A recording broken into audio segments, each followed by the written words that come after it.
Welcome to Uniquely Charleston, the podcast that gives you an insider's look at Charleston real estate.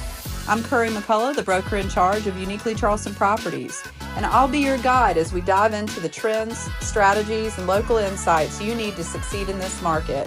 Whether you're buying, selling, or investing, I'm going to bring you expert interviews and real-world advice to help you make the smarter moves. Welcome to this week's edition of Uniquely Charleston, a podcast about real estate and all things buying houses and selling houses in Charleston, South Carolina. One of the things that we've been really dealing with a lot lately and is a huge trigger for most home buyers is mold. Absolutely. And I was lucky enough to meet Amy Lawson at her house on James Island when she was right in the middle of a huge battle with mold. Yes. And because of your unique qualifications, you have sort of become a mold expert, probably not because you wanted to. Absolutely. But the universe has forced you to find out more about mold. And so tell us a little bit about your background and also how you started on this mold odyssey. Yeah. Well, I'm a native Charlestonian, grew up in Hanahan, and we've been in James Island since 2012. And my background is nursing, and I went back to school for a nurse practitioner, and now I'm practicing functional medicine. Opened a practice in West Ashley, and as I'm opening the practice, I'm also dealing with this mold, and so my focus is changed a little bit. I've always been interested in women's health and helping women, but now I realized how important addressing the mold issue or mold illness as being a root cause of a lot of people's health concerns, as I was dealing with it at my own house. So as we realized we had mold, we had some moisture in the house. There were several things that we had done to the house, which I think caused the house not to breathe as well. Mm-hmm. And then we had some slow water intrusion damage, and that wall is where we started. And I've seen that wall. Yeah. And I've seen a photograph of what it looks like now, which is completely different. And so it's interesting to have you on today because it's, we're filming this on, a Monday. And I've already had 2 clients this week, if you count Sunday and Monday, as this week, who are both suffering from mold sensitivity. Yep.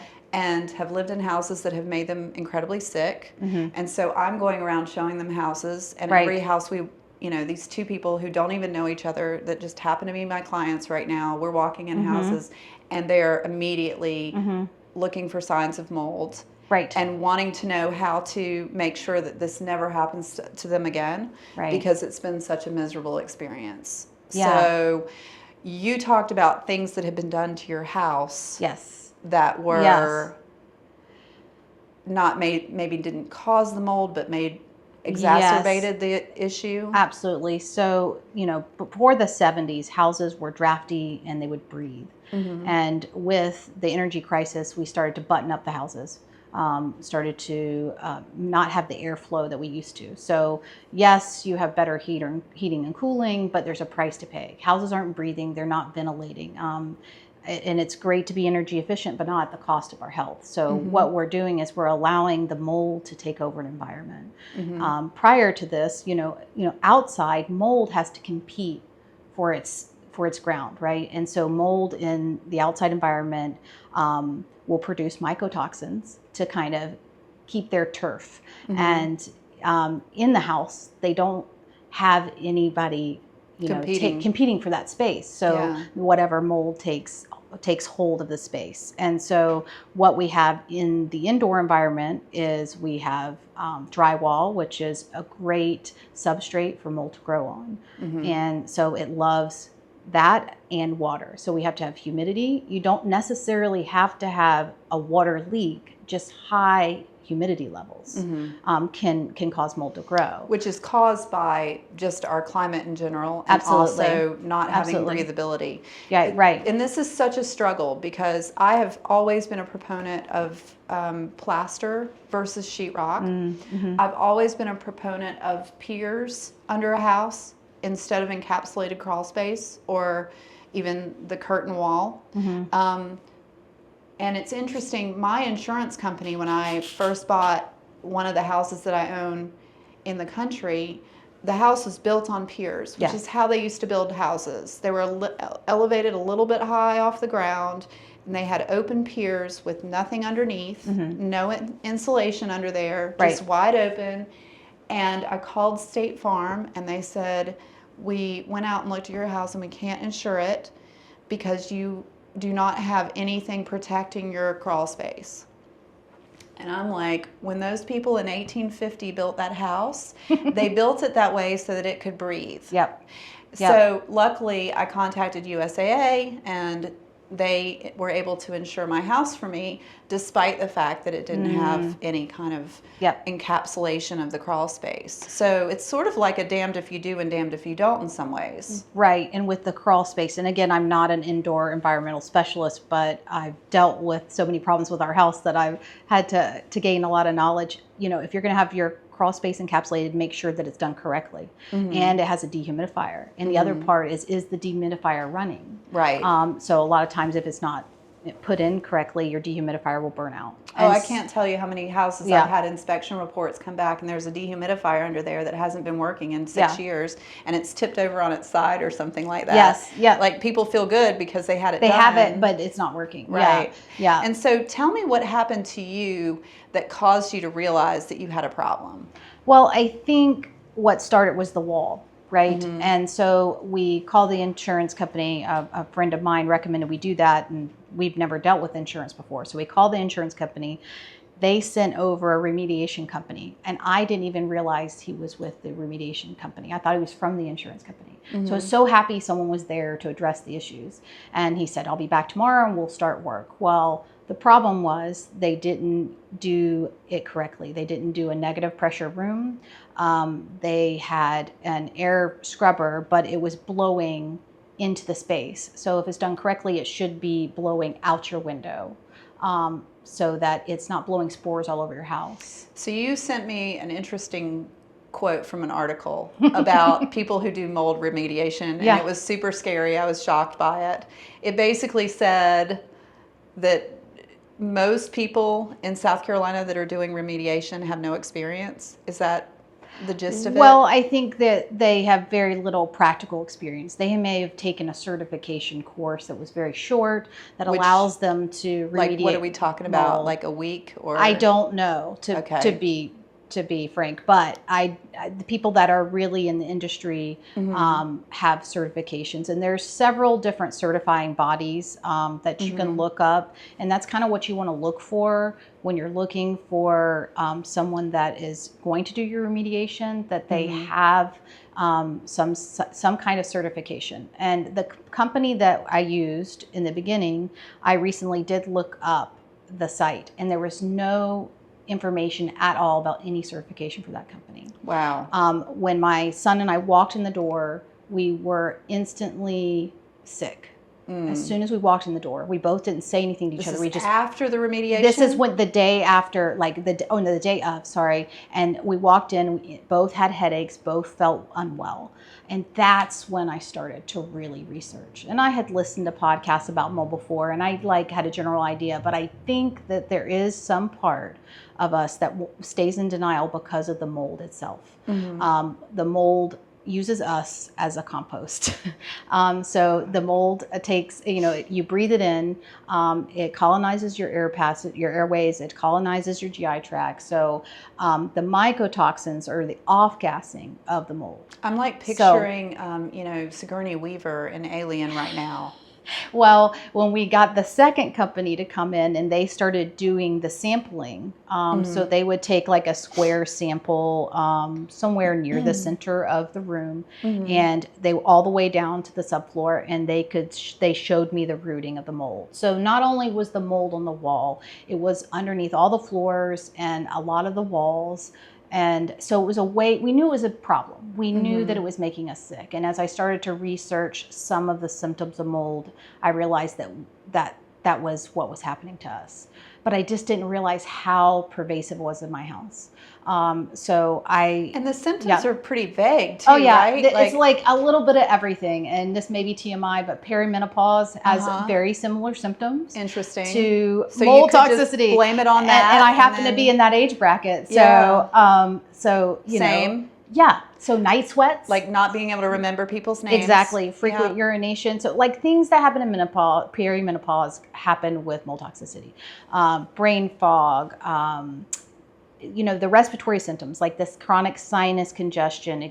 Some people have shortness of breath, and it also depends on what mycotoxins are growing. It's making me feel sick just talking about it. Oh yeah, yeah. And then you kind of get a little obsessive when you start researching, but I don't want to scare people because you can deal with it. Well, and it's solvable. And what I think is interesting too is from selling houses for, 18 years, I know that people walk in and they see a house with old windows and they think, oh, this is going to be, a high heating and cooling bill. Mm-hmm.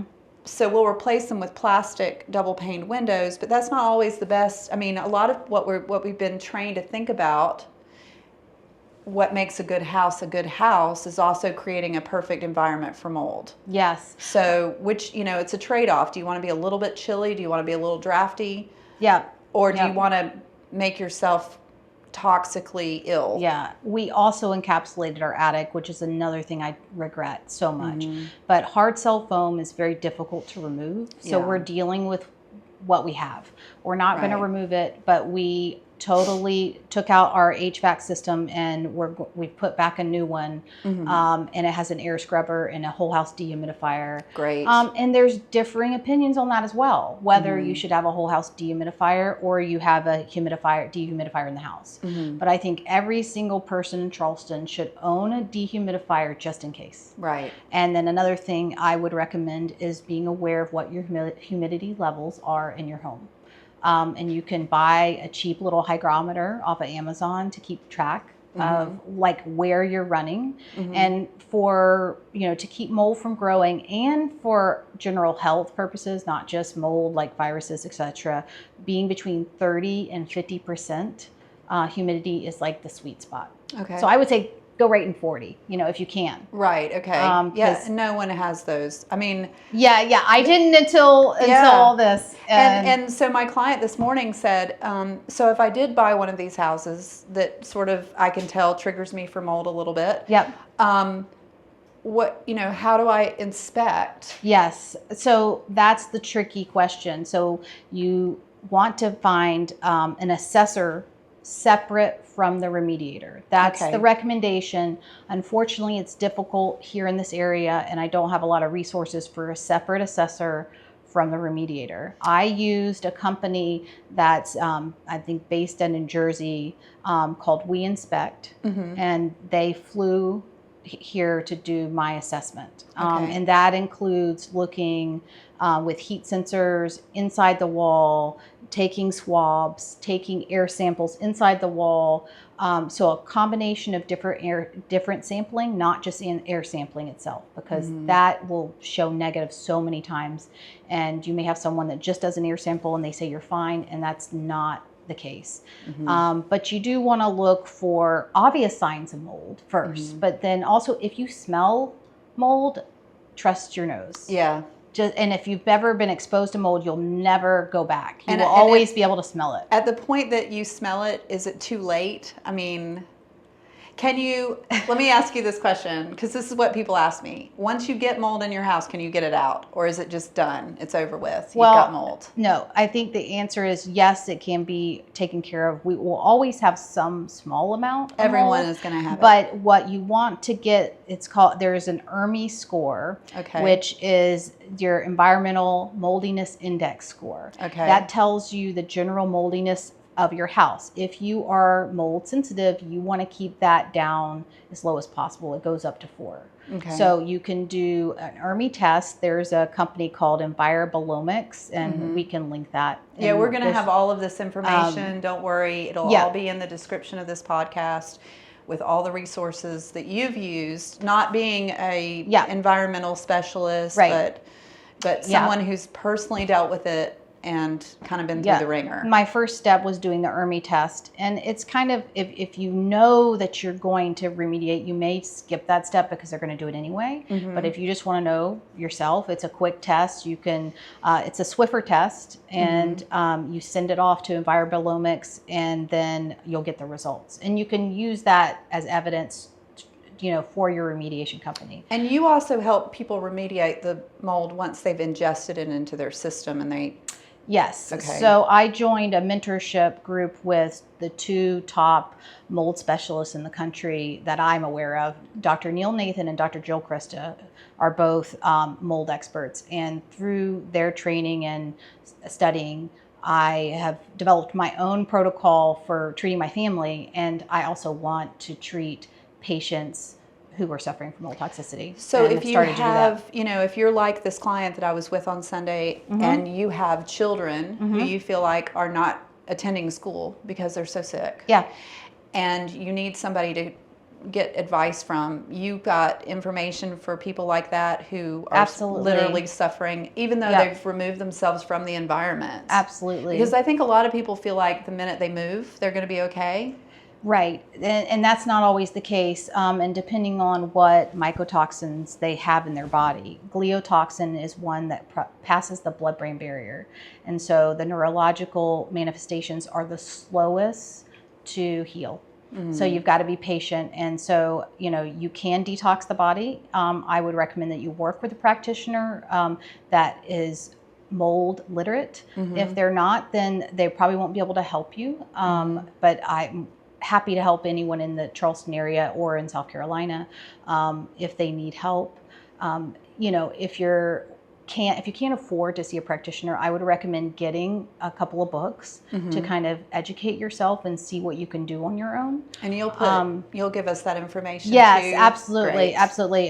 Dr. Neil Nathan, I love his book, and Dr. Jill Krista's book.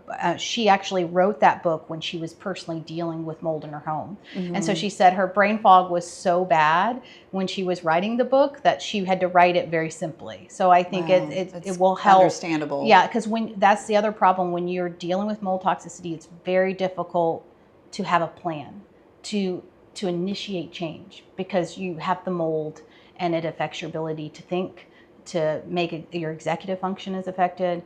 My family, all of us had that. But I definitely feel like over the last few months we've gotten better. Great. Yeah. I'm so glad it's a happy ending. There are ways that you can salvage your house and your health. Absolutely. Even after you've been in a horrible exposure situation. Absolutely. And there are resources out there, even though they're somewhat hard to find. And I'm so glad you came today to tell us about them because thank you. Everyone seems to be worried about it these days. Absolutely. And it seems to be a very legitimate fear. No. So nice to mold you. Meet you. Just kidding. Thanks, Amy. I appreciate being here today. Thank you.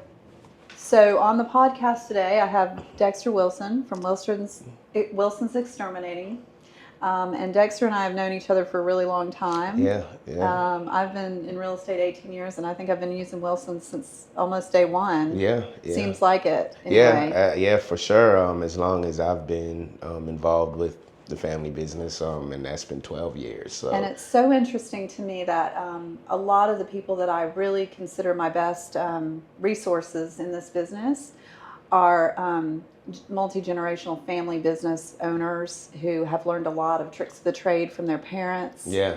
Because there's so much experience involved in what we do that you can't really learn from a book. It's not. It's a hands-on thing for sure. The best experience is hands-on for me. I'm more of a hands-on learner, and my dad always jokes. He says, "I put you under your first house at 8 years old, and look at you now." And so look at me now. I loved it. Well, I hated it back then. You're great at it. Thank you. You didn't immediately want to do it? Oh, absolutely not. Okay. No. Okay. But when did you come around? Probably around college. I just looked and I was like, I'm coming home every summer, every break to work. Yeah. That was really why I wanted to come home and get some cash to go back to school with. And it was just like this. I know everything about it already. I was like 18, 19, so it just made sense. Yeah. Yeah.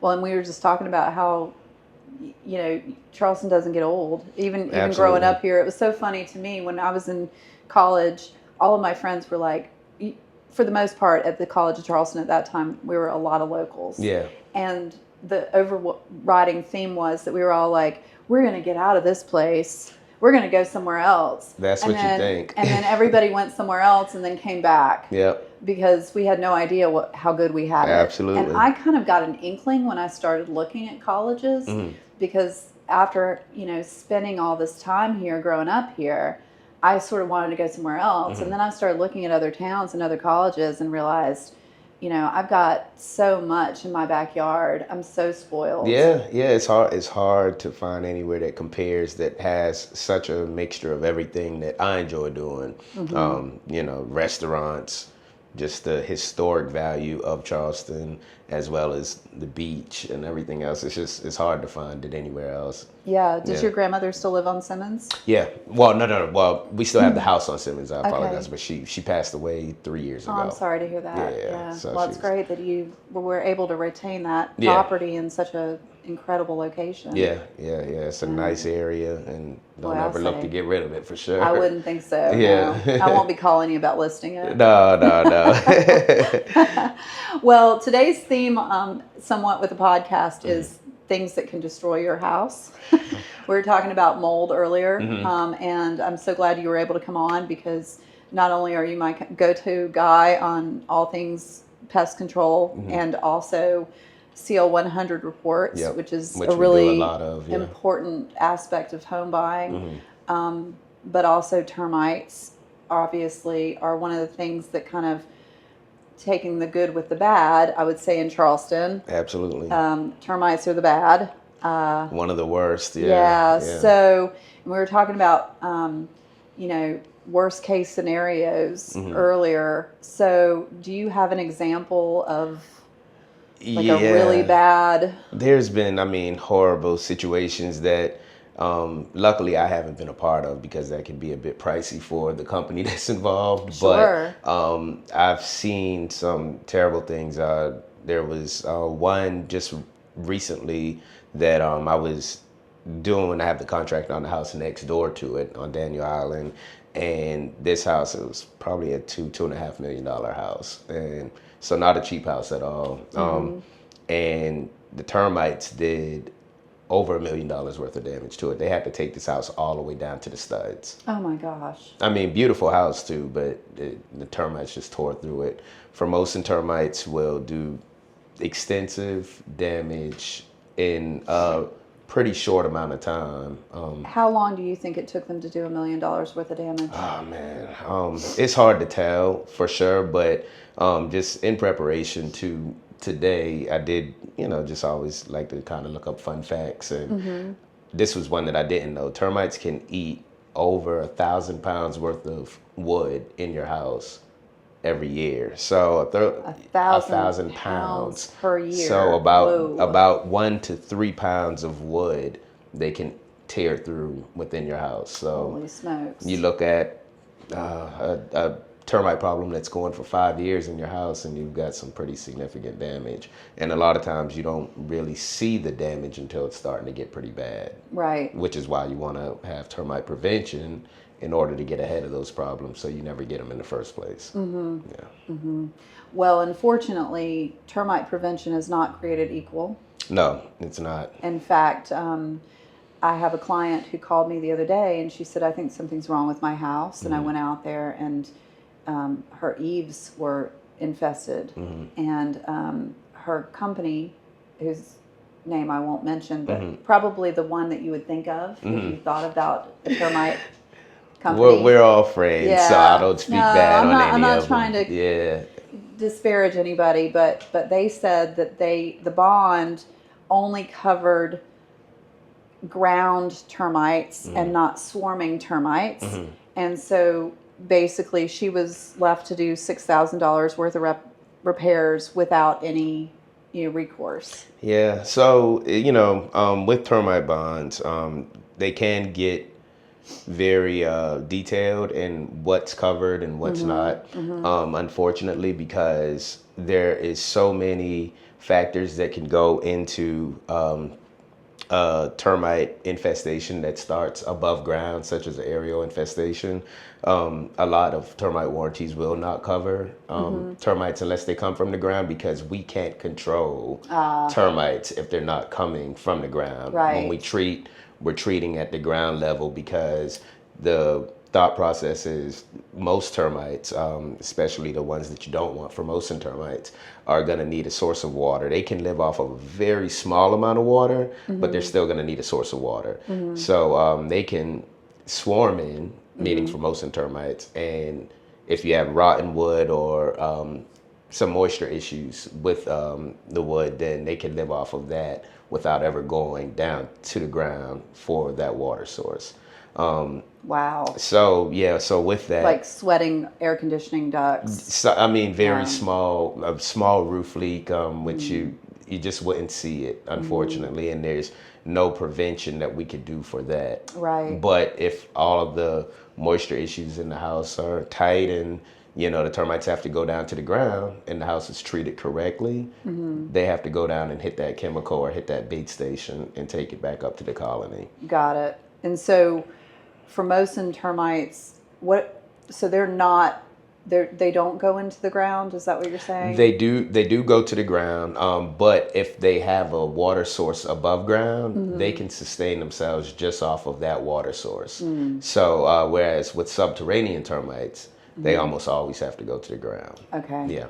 Well, so one of the things that I noticed when I was out there looking at her house and identified the fact that it was termites is that she had an old tree next to the eaves that had a rotten limb on it, and it looked like, to me, just not at all an expert in termites, but it looked like there might have been something eating on that tree. Would you say that it's a good idea to cut tree limbs back, get all that stuff away from your house? All of that stuff, because even with tree limbs, even if it's not touching, too much shade to a house can create moisture issues. I talk a lot about moisture because that is the number one conducive situation that will lead to a termite infestation. So, if you have something that's shading certain areas on your roof that is not prone to getting the sunlight to dry it out once you have a hard rain or something like that, then it's going to create a moisture issue eventually. It's so interesting because in this climate, I think a lot of people moving here from other places, we were just talking about how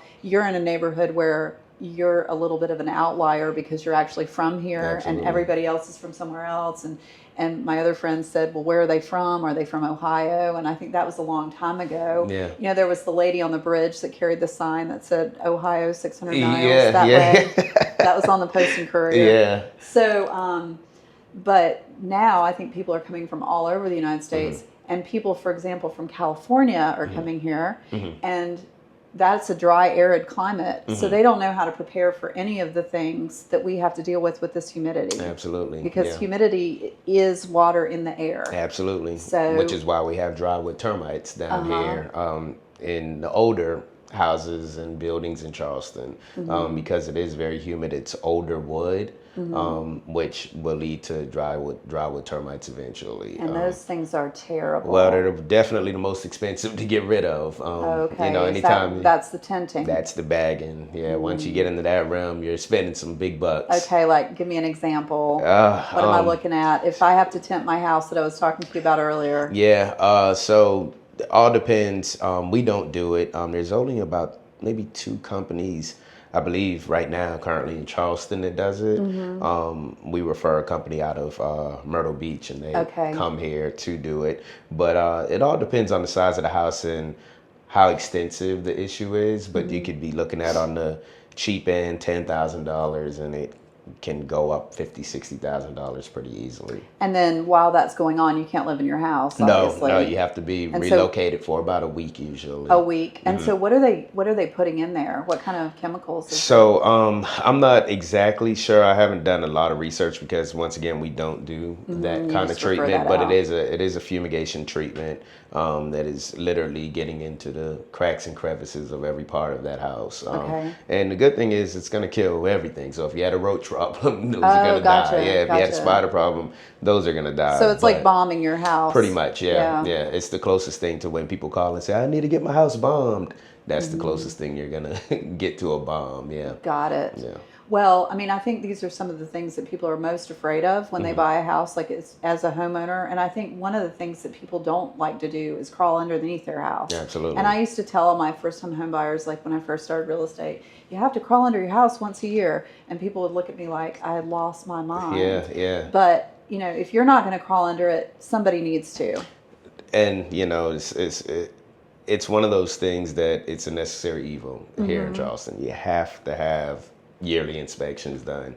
There's so many things around just dealing with where we live and like you said, the humidity, the termites, the this, to that, that it could get pretty costly to not do those preventative inspections on your house. Right. And do you do the attic as well when you do a preventative inspection? Yeah, absolutely. Okay. Attic spaces. Because that's kind of rare.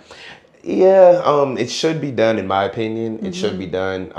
I like to look at a house from top to bottom, so that I'm trying to catch everything that I can. Yeah. You know, a lot of times nowadays you're having a lot of newer houses built with foam insulation, so that greatly obscures our visual inspection within the attic. So a lot of pest control guys aren't fans of that stuff, but no one's a fan of that. Yeah. Well, I have to say, like, that was really the topic about the mold too. Oh, really? Yeah, because what we were talking about is how people nowadays are trying to make their houses energy efficient. And so if you think about like a igloo cooler, you know, I'm gonna, you know, put as much insulation around my house as possible and make it really super tight, so I don't lose any air.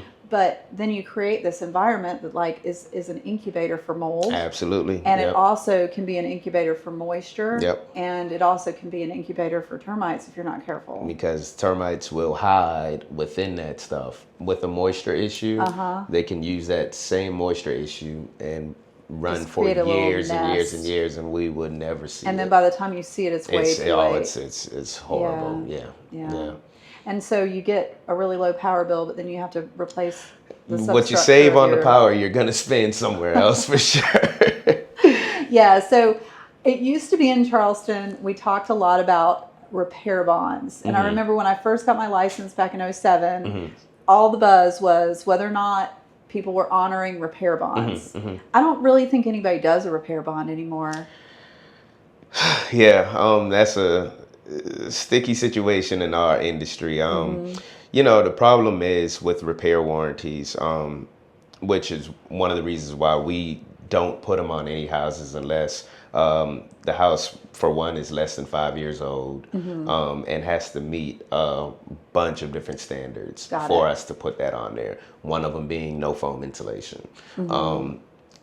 Because it's once you get into having a termite issue, you know, a homeowner not knowing, unfortunately, what the fine print may say, they're looking and they're saying, oh, well, I have termites, you're repairing all of this. Well, you know, if you had termites before and then you get termites again, we're only going to replace what we could see where those termites are active right now. If you had termites 20 years ago in this house and half of this wall is gone, unfortunately, we're not going to repair it. But then you get into the whole legal battle, and that can become very, very sticky as well. And at a certain point, it's kind of cheaper to just pay for it and be done. Yeah, I know. So I was at a final inspection once, and I walked into the garage. This was the final walkthrough. We'd already done the Seal 100. We'd already done the home inspection. We were getting ready for closing that day. And I walked into the garage, and they had removed the refrigerator that they had in the garage. You know, a lot of people have refrigerators, like second refrigerators in their garage. So they had moved it out when they moved, when the homeowners moved out. My buyers are there. They're all excited about their new house. I walk out, and the whole wall behind the refrigerator is eaten up with termites. And, you know, I sort of went like, okay, let's put a hold on everything. Problem. Yeah. I called the closing attorney and I pulled their termite bond. And I called the people who were, and I can't remember the name of it, but it was a company, local company, and I called them and the number was bump, bump, bump. Out of business. Yeah. And they'd gone out of business. And so, however, we were able to really pull off like a really cool situation, because what happened was we called the sellers and we told the sellers that they needed to send a termite company out there. The termite company came and they did an estimate on the repairs, and then the termite company actually did the repairs, or had their subcontractor come out and do the repairs, and then they bonded it. So that was so that was our, basically, and we were able to close the following day. So we just had to delay closing 24 hours. It was a miracle. Because we were able to get the guy out, get them to agree to do the repairs, and then get them to agree to do a bond on the house. Because the homeowners, the sellers had to pay for that. Absolutely. And it wasn't ridiculously expensive, but thank heavens they had moved that refrigerator, because they would have been stuck with that. It was a clear seal 100, and nothing came up on the home inspection. But I don't think he really was looking at it as hard as you do. Things. It's like any visual inspection. Unfortunately, very easy to miss stuff. It's very easy to miss things.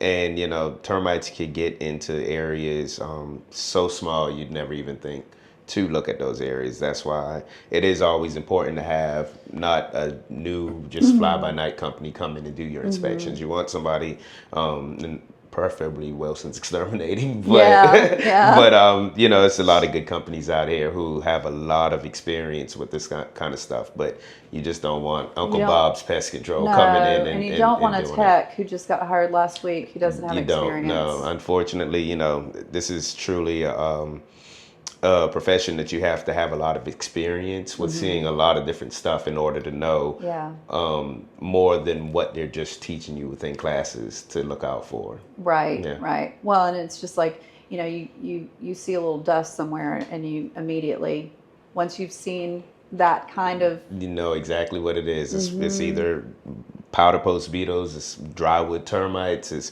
carpenter bees, it could be frass from like I said, drywood termites. You just never know, so you just want to make sure that you have somebody who's very versed in what they're looking at and can identify these things. It's not a perfect science, but it's definitely good to go with experience. Absolutely. Well, thank you so much for coming on today. I really appreciate it. Like with our other guests today, trying to figure out our best defense against all the things that are trying to eat our house is an important practice.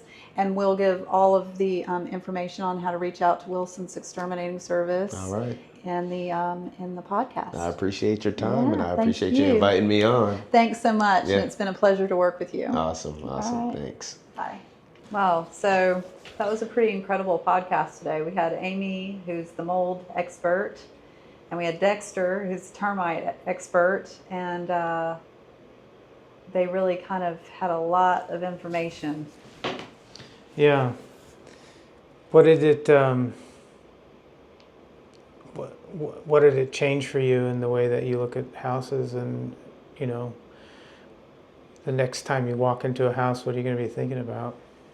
Well, I think for me, it just kind of gave me a little bit more confidence, because I have a tendency to sort of be an old house advocate all the time. And I've been saying, BS to vinyl windows for a long time, mainly because I think that they're ugly. But, people, I think, have been sold a bill of goods, Grant. I mean, I think that we're living in a world where, the pharmaceutical companies and the, U.S. Department of Agriculture and the big box stores and the consumerism is all sort of trying to get us to buy new stuff. Like, new stuff is better somehow. And it was interesting talking to these two people who are experts, about what people knew 200 years ago, which is spray foam insulation is not good, and plastic double pane windows are not good, because both of those things cause high levels of humidity in your house, and both of those things are leading to a lot of issues, like Dexter referred to $1 million worth of termite damage. What did he say? 1,000 pounds of wood eaten in a year by termites? Yeah. We wouldn't have all these old houses that are surrounding us in Charleston today if people lived like they do now, and termites were just running rampant and mold was everywhere. I'm seeing people come in with like a sledgehammer to every renovation they take on and destroying all this beautiful original plaster and original woodwork to replace it all with stuff that has a 20-year shelf life. And so you've got people buying houses thinking, oh, it's a new house, it's better than an old house, with 30-year mortgages, and nothing in that house is rated for more than 20 years. It's like, where's the logic of that? But it's sort of like, because this is the world we live in, we just kind of act like sheep and say, oh, it's new, it must be better. Yeah. So I feel like we're all sort of on the same movement right now, where people are sort of calling, BS on a lot of the things that we're being told by, the media and advertising about what we should be buying. And I love to hear things like drafty houses are houses that have less mold problems, and drafty houses are houses that have less humidity and therefore don't create a perfect environment for termites to thrive. Yeah. So, I've always grown up in old houses, and were we cold in the winter and hot in the summer? Absolutely. But, one of the things that most old houses were built for is, this climate, because people were trying to survive without heating and air. And so, I don't know. I mean, it sort of reiterated a lot of things that I've kind of been preaching for years, but contractors don't need to hear them. They don't want to hear it. They don't want to have to repair old plaster because it's a lost art. They just want to go in there and send a crew in and demo everything. Start over with something that they can pick up at Lowe's or Home Depot. So anyway. It seems like people who were building those single houses to let the air flow in from the river and from the beach were right. had something going. They knew what they were doing. Mm-hmm. I mean, I have an old house that was built in the 1850s, and there's a corner of a porch where if you sit in that corner, you have a breeze year round. And it's a hot, balmy, humid area. But I never have any moisture problems under that house because whoever built it took the time to really study the landscape and figure out how to orient the house so that it would capture that breeze, and also to orient the house so that it wouldn't sit in a low spot, in a low area, in the middle of a little community called Cedar Swamp, which is obviously surrounded by swamps. Part of that culture was really taking your time, and maybe they had more time than we did. Yeah. Well, they definitely weren't on their phones in the 50s. Well, not the 1850s. Yeah.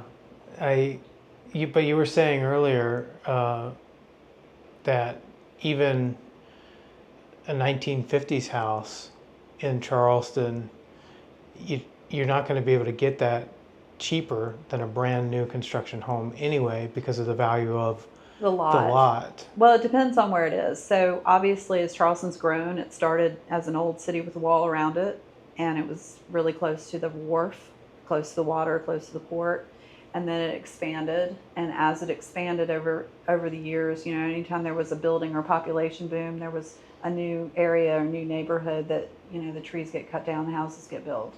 And so the older neighborhoods are, have older houses in them, and the newer neighborhoods are, further out. So anytime you buy closer into the center of the city, you're going to pay more for the lot.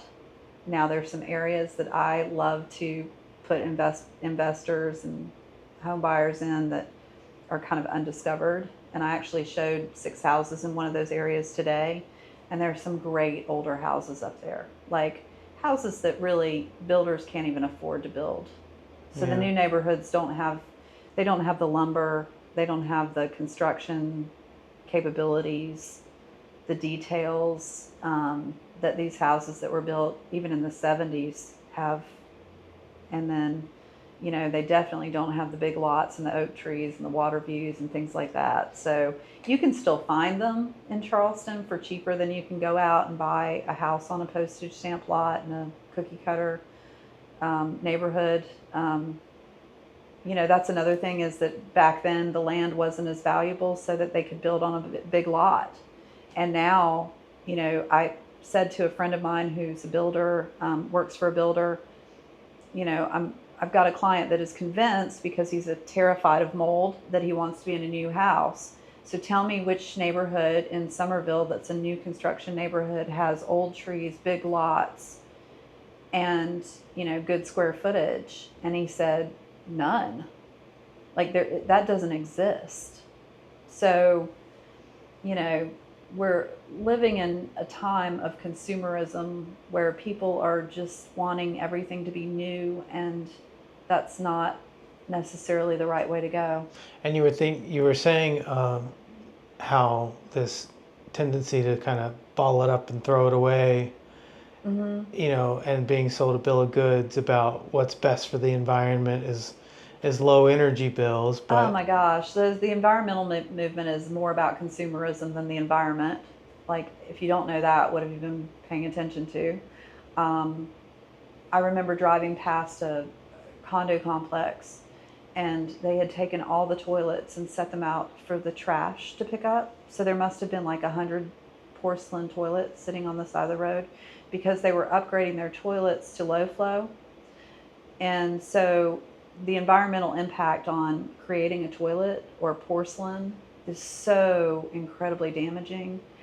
And yet they're throwing away all these perfectly functional porcelain toilets that will be around till the end of time, because they don't biodegrade at all. And somehow, because they're saving a gallon of water a week or something, and we all know those toilets don't flush well. I mean, that's a good idea and not good in practice for the most part. So it was kind of a depressing scene for me. So yeah, I mean, going into a house and demoing everything and starting over, or ripping windows out and throwing them all in a landfill, you know, it's depressing to watch. Luckily, Charleston old houses have been recognized as valuable antiques. But in this town in the 90s and early 2000s, you know, there were dumpsters filled with mantles and, you know, staircase, newel posts, you know, beautiful plaster. pocket doors. Oh my gosh, like you could just, I mean, my dad had our entire backyard filled with junk when I was a kid, because anytime anybody demoed a house to put all new sheetrock, and in our neighborhood, there were really like a huge push to take a big old mansion and turn it into an apartment complex, more or less. And there was no kind of oversight from the city to try to prevent that from happening. And so people were just destroying beautiful old Victorians in order to maximize the rental capacity. And, you know, so our backyard was a little bit like a Sanford and Son situation. He would see a chandelier or a mantelpiece, and, you know, we didn't need it, but he couldn't let it go to the dump. Yeah. So. Yeah. My wife has had me hauling around a mantle that she found in an antique store for 20 years now. Right. Yeah. Well, I mean, you know, they can't make that stuff anymore. They don't have the tools. They don't have the expertise. I mean, if you want to, they don't produce the lumber. You know, they're producing these genetically engineered, fast-growing trees. That's what the new houses are built out of. That's basically termite bait. Like, they love that stuff. Mm-hmm. It's like frosted it's easy flakes. To chew. That's not. You know, the density of the older houses, and what's funny is when you get home inspectors that aren't like our friend Kyle that we interviewed a couple of weeks ago, who don't understand the beauty of old houses and old wood. Then they get into an old house and they're just tearing it up because it doesn't look like it was just built by, you know, a developer. And you're like, literally, you can't buy that stuff anymore. Like, those heirloom trees are incredible, and the termites will break their little teeth on them. Yeah, and it reminds me of like a sort of a dichotomy, I guess, of people who value the old things and then people who just want a 3D printed house. Right. You know, and they think that a perfectly level floor means the house is good. Yeah. You know? Or if it doesn't smell like mold when they walk in the door, it never will. And that's another thing that's, you know, it's like the idea that new houses aren't going to have any maintenance. I mean, they're so susceptible to maintenance, and I see it all the time. People walk in, it's brand new and it's so sparkly. And then within a couple of weeks, they discover all these problems because now they're living there. And I don't know. It's like the old condo trick. Maintenance, right? Right. Like that's so stupid. And, but I can't tell you how many, if I had $1 for every time someone has said, I want to buy a condo so I don't ever have to worry about maintenance. It's like, there is no such thing as no maintenance. You might not worry about it, but it's going to come around and bite you, Yeah. So, but, it's like Amy was saying earlier, she doesn't want to scare people because sometimes people need to have their little preconceived notions so that they're not, paranoid and anxious about home ownership. But at the end of the day, the overriding theme is take responsibility. Mm-hmm. Like, take responsibility for your house. Take responsibility for who you hire to inspect your house. Take responsibility for hiring an agent that knows what they're doing, that has experience, not, a random, your sister's best friend's cousin's hairdresser's son. Yeah, and I think you were right in saying that, seeking comfort isn't, the ideal. Life's about challenges. Yeah, it's probably not a good idea to try to be 70 degrees year round and buy a house that makes it so that you're 70 degrees year round. Like a lot of these houses with the plastic windows, the windows don't open after 5 years. Make sure you have a house where you can open the windows and that the house is oriented in such a way that you can actually capture the breeze, because it's like Amy was saying about mold, that airflow. When the mold goes outside, it has all kinds of environmental competition. But if you lock it up inside a house that's perfectly climate controlled, you're setting a perfect environment for it to grow and take over your brain. Yeah, it's really interesting. Yeah, it's been like I said, it like keeps coming back over and over again, the same theme. Just old ways are best. Yeah.